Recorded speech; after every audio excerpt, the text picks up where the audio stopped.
The same hymns were chanted in the year 967 AD, Shak 889, when Revered Yagyabraha, the spiritual teacher of King Jayavarman V, consecrated the sacred Shivling of Sri Tribhuvan Maheshwar while founding this temple in Ishwarpur, in the ancient country known as Kambuj.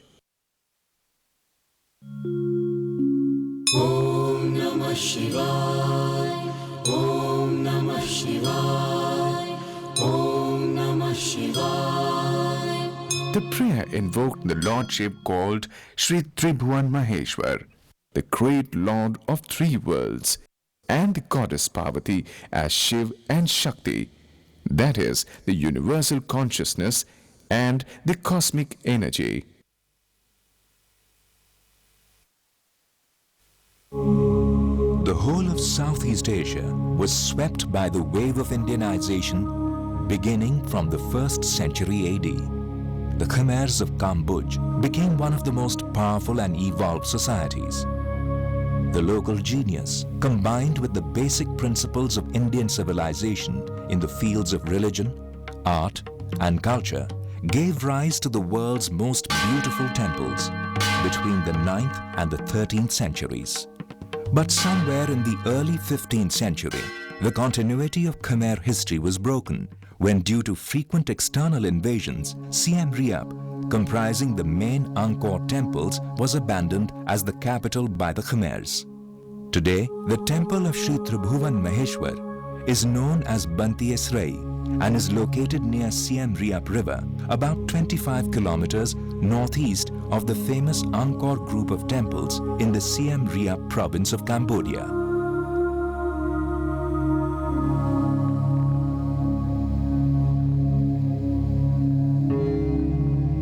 After more than 500 years, the Banteay Srei temple was discovered by the French in 1914 after the major Angkor temples had been located. At the time of its discovery, this beautiful temple was ravaged by forests and vegetation. The signs of human invasions were also evident. In the 4th decade of the 20th century, Banteay Srei was restored by the French by a process of anastylosis, under which each structure of the temple was dismantled and rebuilt block by block, filling the missing sections with clearly marked new works. In Khmer language, Srei word comes from Sanskrit word Srei for woman, and Banteay Srei broadly means a fortress of women. This name was given to the original temple of Sri Tribhuvan Maheshwar by the local people due to its enclosures and the beautiful female sculptures carved in the niches of its main shrines.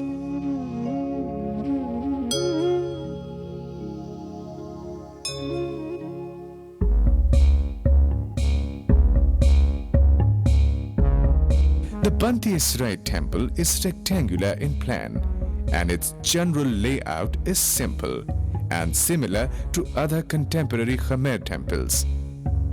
The main shrines are surrounded by an enclosure with entry towers called Gopuram in Sanskrit on the east and the west. The whole temple is bounded by second enclosing wall with entry towers again on the east and the west. Between the two enclosures, there are 6 long rooms and shrines. The temple is further encircled by a moat. Beyond moat, there is the third enclosure with entry towers on the east and the west. A long causeway connects the main temple passing across the moat to the outermost entry tower in the east. In between the entry tower of the third enclosure and the outermost entry tower, there are pillared galleries and long rooms on both sides of the causeway. While the enclosing walls are made of laterite stones, the shrines and the carvings are made out of pink sandstones. These sandstones were quarried in nearby Kulen Hills and transported to the temple site via Siem Reap River and roads.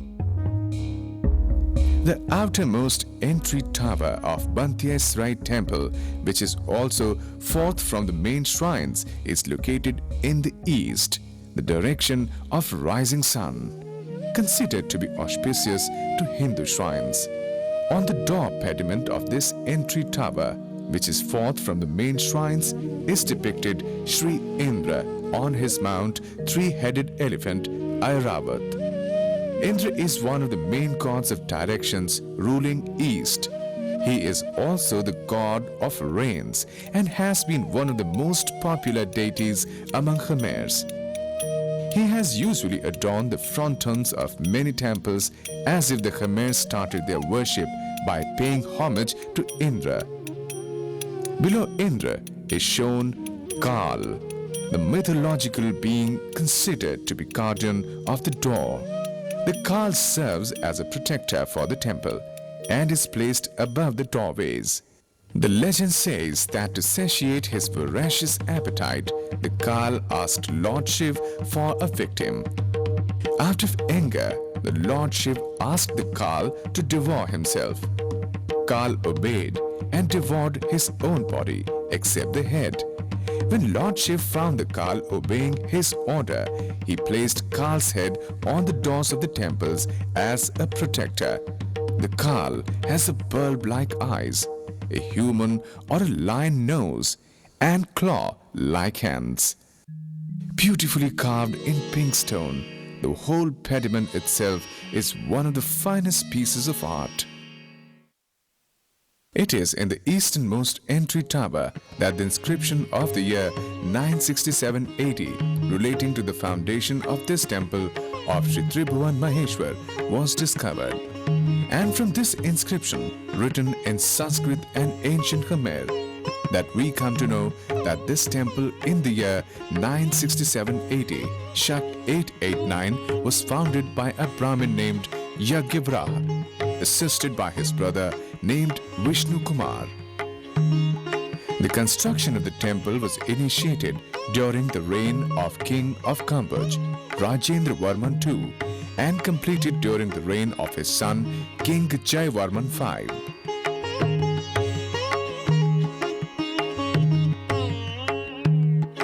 On the western side of the Gopuram is another pediment. Varun, the Lord of Waters in charge of West, is depicted.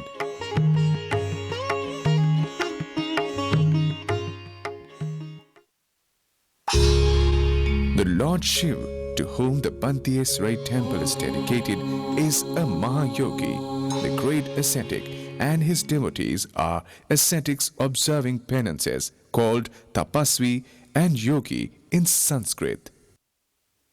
The area of the temple between the easternmost entry tower and the third entry tower was used as a hermitage by such devotees of Lord Shiv. In Sanskrit, a hermitage is called ashram, and in ancient Kambuj, a hermitage for the devotees of Lord Shiv was known as Shaivashram. The buildings on the either side of the causeway, beyond pillared galleries, which are now in ruins, might have been used for this purpose by the devoted yogi. The east gateway leads to a long causeway. There are small decorative sandstone pillars on two sides. On both sides of this processional way, there are pillared galleries. These galleries might have been used by the devotees and pilgrims coming to the temple. On the left side, behind the galleries are three long parallel halls. On the door pediment of the main left building is depicted Lord Shiv sitting with his consort, Goddess Parvati. Shaivism, devotion to Lord Shiv, became very popular in Cambodia from 5th century onwards. It emerged as a major religion especially in the 9th and the 10th century.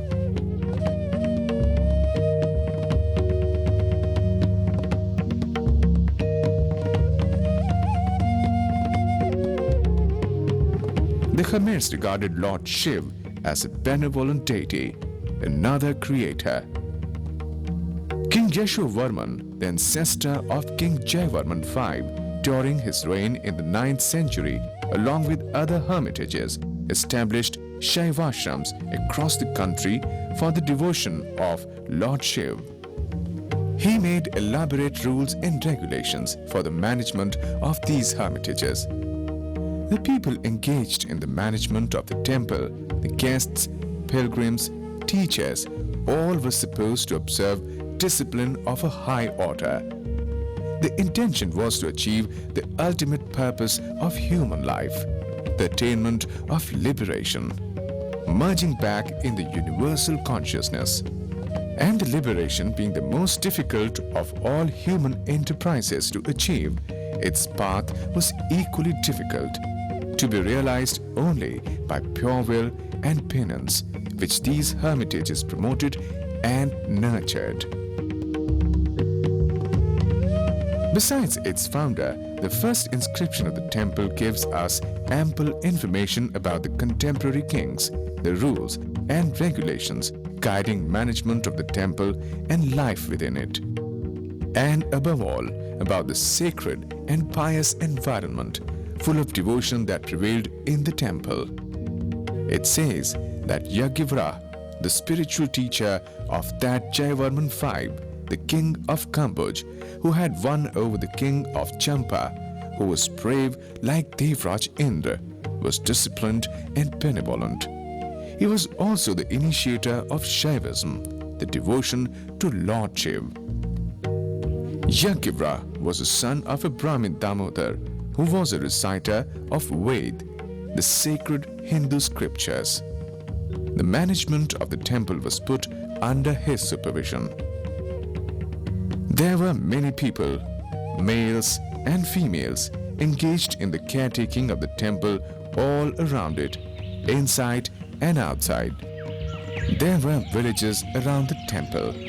There were gardens, flowers, birds, and animals in the temple. Every month, on the occasion of festivals, he used to donate gold, cloth, and cows to the Brahmins. He was given a golden palanquin and a fly whisk by the king in his honor.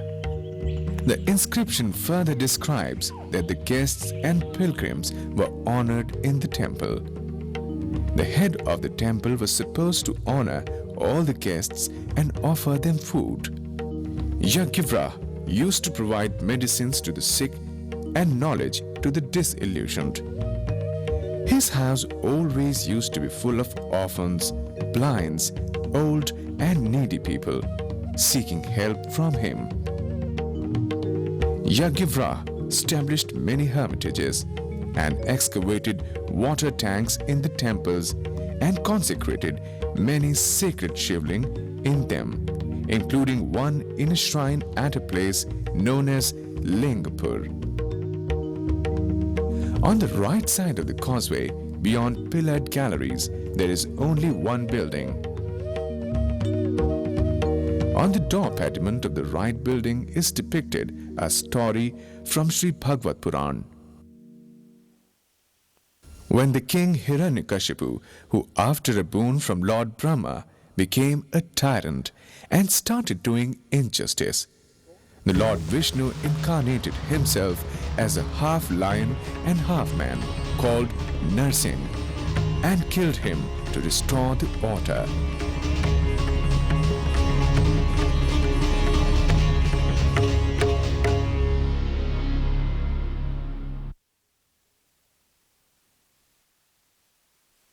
Just before the third entry tower or Gopuram, there are two small buildings on the either side. A pediment lying on the ground is depicting a scene from Ramayana. In Ramayana, the great Indian epic, Sita was abducted by a demon, Virat. The scene is showing Virat holding Sita, while Sri Ram is rescuing her from the demon. The story appears in the Aranyakand of the sacred Ramayana. While wandering in Dandak forest, a large monster Virat, son of Jav and Shatrad, caught Sita to devour her. In a fierce fight, Sri Ram with his brother Lakshman won over him. When he was being buried by the two heroes, Virat revealed that he was in fact Gandharv Tumburu, who was under the curse of Kuber for having loved the Apsara Rambha. Originally, this pediment was placed on the eastern door of the third entry tower.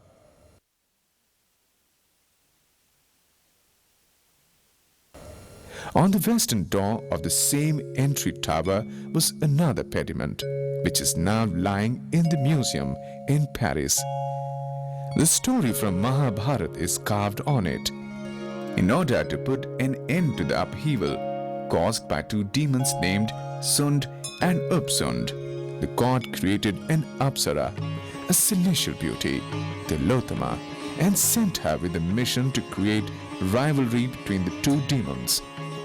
In the scene, two demons are trying to take away Tilottama.